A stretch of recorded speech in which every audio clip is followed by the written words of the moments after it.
Hello, my name is Frank Clegg, and I've spent over 40 years in the technology sector. My most recent position is as president of Microsoft Canada. In my career, I've seen the tremendous benefit that technology can provide. I've also seen the potential harm if technology is not implemented correctly. And I believe our current implementation of wireless technology is not safe. That's why I co-founded Canadians for Safe Technology and why I joined the business advisory group of the Environmental Health Trust. I am especially concerned about our current implementation of 5G wireless technology. And the more research I do and the more experts I talk to, the more concerned I become. Now, there's no doubt that there are benefits such as autonomous vehicle and faster download speeds. At the same time, I think there is potential harm. I think it's important that we understand that 5G is not just an incremental number on our cell phones. In fact, over 230 scientists and researchers from 41 countries around the world have formally written to the United Nations, their member nations, and the World Health Organization expressing their concern over the planned rollout of 5G technology, especially for vulnerable populations such as children, pregnant women, and the environmentally sensitive. They have been joined by state legislatures and federal regulators who have asked the FCC to provide evidence that there is no harm from the rollout of 5G technology. There is no doubt that the engineers and businesses and companies that roll out technology are well-meaning. However, their focus is on being first to market and getting new products into the market as efficiently and quickly as they can. I am not aware of any research or studies by my industry or related industry that deal at all with the health or safety effects of wireless technology. Here are some important facts about 5G. 5G technology has not been tested. I am not aware of a single study that shows that 5G technology is safe. 5G, as in all other wireless technology, gives off radio frequency radiation, which is absorbed in the human body and accumulates in the human body. One segment of 5G technology are millimeter waves. Millimeter waves are used by the US and Israeli government in their active denial systems, which are used for crowd control. And what they do is they provide a very painful reaction in the skin organs of the body. We have no idea what the impacts will be to human health if that kind of millimeter wave technology is used and we are exposed to it 24 hours a day, 7 days a week. There are significant proven health effects from wireless technology and wireless devices. These include insomnia, headaches, fatigue, heart palpitations, all caused by exposure to wireless devices and the radiation from them.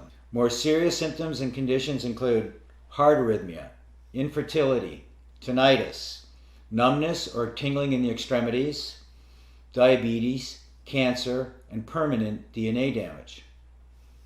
Mental health is also impacted, with increased anxiety, depression, rises in ADHD and autism, mood swings, and emotional instability. In fact, all of these health factors and conditions have risen exponentially over the last 30 years, and hundreds of studies that show proof of biological harm from wireless devices. Most recently, in 2018, the National Institute of Health's National Toxicology Program released the findings of a 14-year, $25 million study that showed clear evidence of harm in terms of cancer and permanent DNA damage.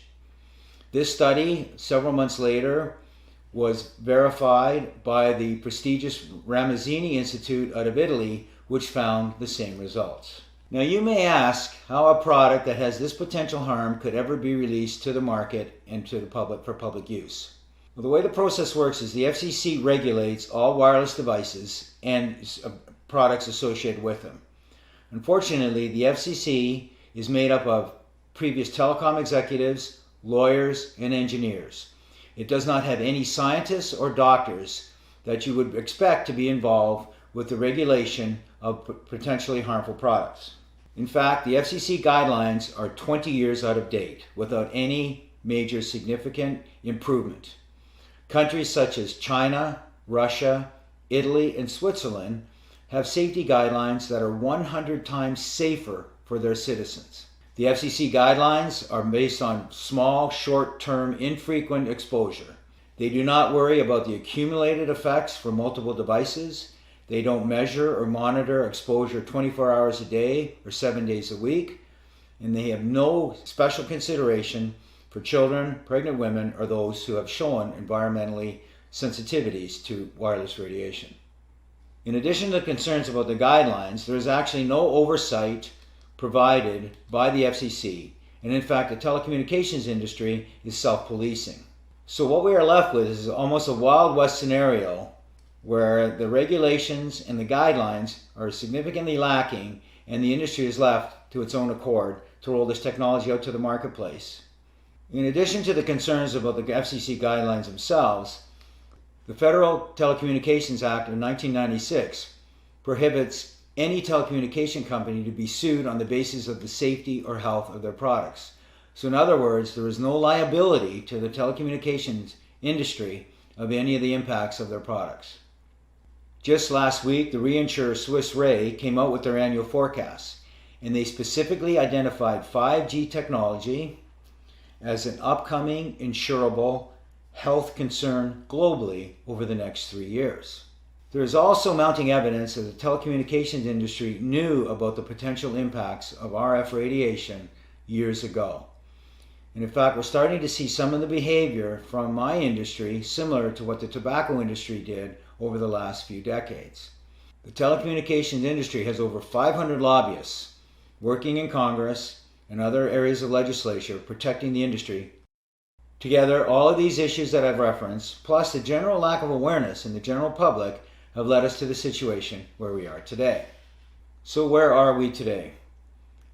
Today we currently have a significant amount of exposure in our homes, in our businesses, in our schools, and in most public areas we go to. Cisco has announced and predicted by 2030 there will be over 500 billion wirelessly connected devices in the world. That works out to be almost 60 devices for every person on the planet.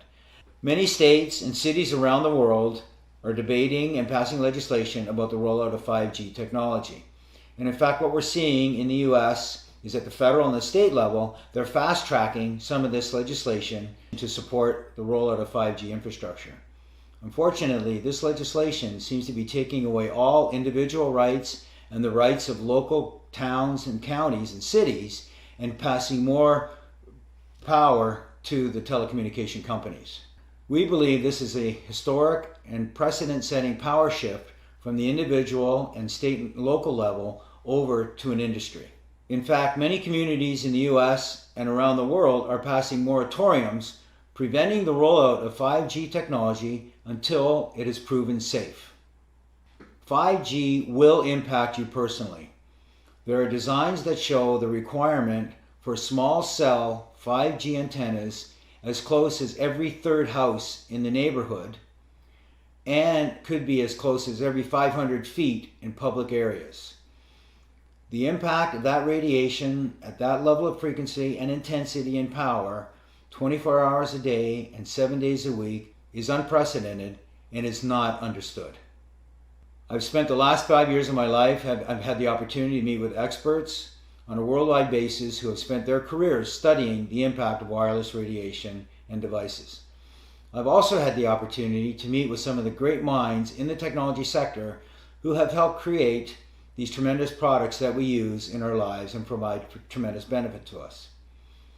I am convinced that there are safer alternatives available so we can have the best of both worlds. Technology that can provide the tremendous benefits, but technology that is safe.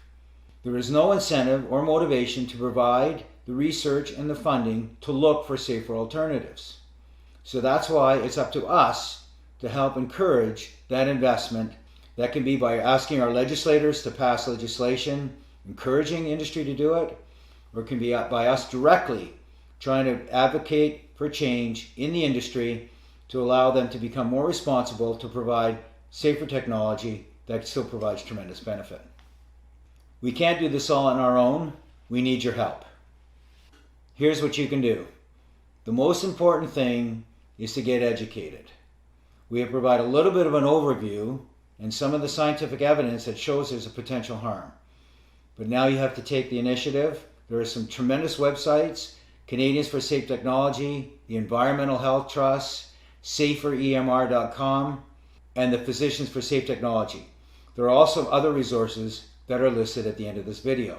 We encourage you to spread the word, share this information, share the video with your coworkers, with your family, with your friends, with legislators at the state and federal level. Even your local school boards can have an impact if they choose to engage.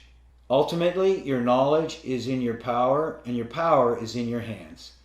I fundamentally believe we can have the best of both worlds.